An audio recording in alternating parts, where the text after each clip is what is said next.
Grave நேயர்களுக்கு அன்பு வணக்கம். மகாலய பட்சம் என்றால் என்ன? அதை பற்றிய ஒரு சிறப்பு பார்வை. மாலய பட்சம் எனப்படும் 15 நாட்களும் பித்ருலோகத்தில் இருக்கக்கூடிய நம்முடைய முன்னோர்கள் பூமிக்கு வந்து நம்முடன் தங்கி இருந்து நாம் செய்யும் வழிபாடுகளை ஏற்று நமக்கு ஆசி வழங்கும் காலம் என சாஸ்திரங்கள் சொல்லுகின்றன. மனிதர்கள் ஒவ்வொருவரும் 3 விதமான கடமைகளை கண்டிப்பாக பூர்த்தி செய்ய வேண்டும் என சாஸ்திரங்கள் சொல்கின்றன. அதில் ஒன்று பித்ருக்கடன். அதை நிறைவேற்றுவதற்கு மிகச்சிறந்த காலம் மகாலய பட்சமாகும்.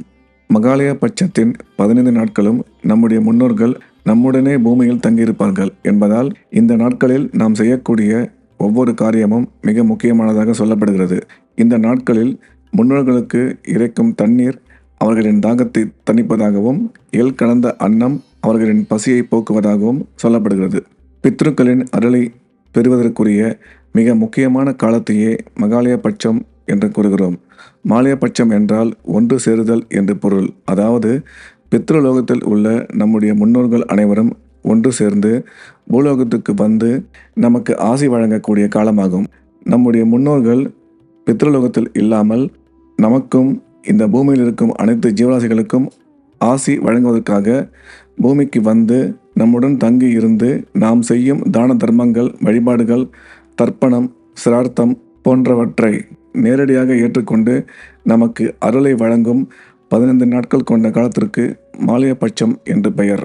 மகாலய பட்சம் துவங்கும் மாதம் ஆவணி மாத பௌர்ணமிக்கு பிறகு வரும் பிரதமை நாள் துவங்கி அடுத்து வரும் 15 நாட்களும் மாலய பட்சம் என சொல்லப்படுகிறது. மகாலய பட்ச காலத்தின் நிறைவாக வருவதே மாலய அமாவாசை ஆகும். வருடத்தில் தவறவிடாமல் பித்ரு வழிபாடு தர்ப்பணம் கொடுக்க வேண்டிய 3 அமாவாசைகளில் மகாலய அமாவாசையும் ஒன்று. இது வழக்கமாக ஆவணி, புரட்டாசி மாதங்களில் வரும். மகாலய பட்சத்தின் 15 நாட்களும் பித்ரு தர்ப்பணம், முன்னோர் வழிபாடு, தான தர்மங்கள் வழங்குவது ஆகியவற்றிற்கு உரிய காலங்களாகும். மகாலய பட்சம் என்பது மகாபாரதத்துடன் தொடர்புடையதாகும். எப்படியெனில் தான தர்மங்கள் வாழ்நாள் முழுவதும் செய்து வந்த கர்ணன் இறந்த பிறகு அவனுக்கு சொர்க்கத்துக்கு செல்வதற்கு அனுமதி கிடைக்கவில்லை. ஏன் என்று கேட்கையில் அதற்கு யம தர்மராஜா விளக்கம் கூறுகையில், கர்ணா, நீ பூமியில் தான தர்மங்கள் யாருக்கும் குறையில்லாமல் கேட்டபடி கொடுத்து வந்தாய். ஆனால் உன்னுடைய முன்னோர்கள் யார் என்று தெரியாது. அதனால் நீ ஒரு நாள் கூட அவர்களுக்கு தர்ப்பணம் செய்யவில்லை. எனவே சொர்க்கத்துக்கு செல்ல உனக்கு அனுமதி இல்லை என்று மறுக்கப்பட்டது. தான தர்மங்களை சிறந்து விளங்கிய கர்ணனுக்கு இந்த நிலை. எனவே முன்னோர்கள் வழிபாடு தர்ப்பணம் மிக மிக அவசியம். இந்த ஆண்டு மாலய பட்சம் வரும் செப்டம்பர் மாதம் 18ஆம் தேதி புதன்கிழமை அன்று துவங்குகிறது. அக்டோபர் 2ஆம் தேதி மாலய அமாவாசை வருகிறது. செப்டம்பர் 18 முதல் அக்டோபர் 2 வரையிலான 15 நாட்களும் மாலய பட்சம் காலமாக சொல்லப்படுகிறது. மாலய பட்ச காலத்தில் காசி, ராமேஸ்வரம் போன்ற புண்ணிய தலங்களுக்கு சென்றும் வீட்டிலும் முன்னோர்களுக்கு தர்ப்பணம் கொடுத்து வழிபடலாம். சிலர் 15 நாட்களுமே தர்ப்பணம் கொடுப்பார்கள். இதுவரை முன்னோர்களை வழிபடத் தவறியவர்கள் பித்ருதோஷம், முன்னோர்களின் சாபம் ஏற்பட்டு வாழ்க்கையில் பெரிய முன்னேற்றம், நிரந்தர வேலை, நிரந்தர தொழில், சிறந்த குடும்பம், அதே சமயம் குழந்தை பாக்கியம், வம்சவிருத்தி இல்லாமல் வாடுபவர்கள் மாலய பட்ச காலத்தில் வரும் 15 திதிகளில் அவரவர் முன்னோர்களின் திதியில் முன்னோர்களை மனதார வழிபட்டு அவர்களின் ஆசியை பெறலாம்.